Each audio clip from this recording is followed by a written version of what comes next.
This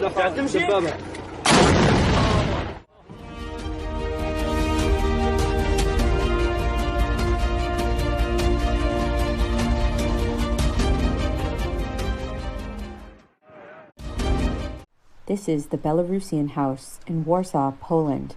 The center has become a haven for exiled activists and the democratic opposition to Belarusian leader Alexander Lukashenko. We do not expect changes for tomorrow. Nobody's under any illusions. The wave of Belarusian immigrants is currently huge. The current crisis of migrants from Middle Eastern countries trying to cross the EU border from Belarus has its roots among the Belarusian political exiles who escaped political repression last year.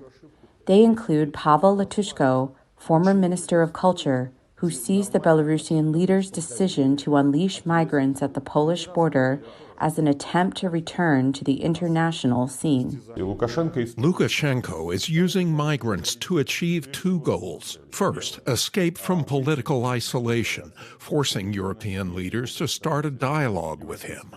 Second, annul the economic sanctions, or at least avoid new sanctions that were taken for their massive violations of human rights. Analysts say the massive protests against Lukashenko in 2020 following rigged elections and the subsequent political repression by Belarusian security forces are closely connected. For the regime in Belarus, the whole migrant crisis is a very good idea to distract the world's attention from what is happening inside the country.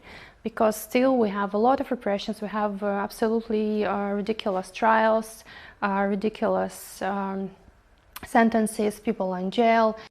Among the targets for retribution, the media were one of the most affected groups.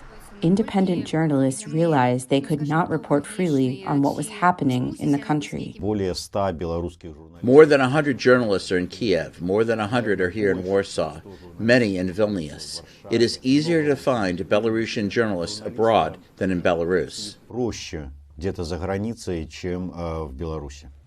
But not all exiles in Poland are activists. In this Belarusian traditional music choir in Warsaw, we find everyone from anti-government militants to people without any political affiliation. It's very hard. I miss my home. I want to go home. I live with a hope that maybe I can go home tomorrow. And in this hope, it is very difficult to organize my life here. You do not know if you're going to stay for a week or 2 years. It is a prison in freedom. The hope of returning home is not lost, but chances for it wane with the passage of time and the unending uncertainty. For Ricardo Marquina in Warsaw, Elizabeth Cherneff, VOA News.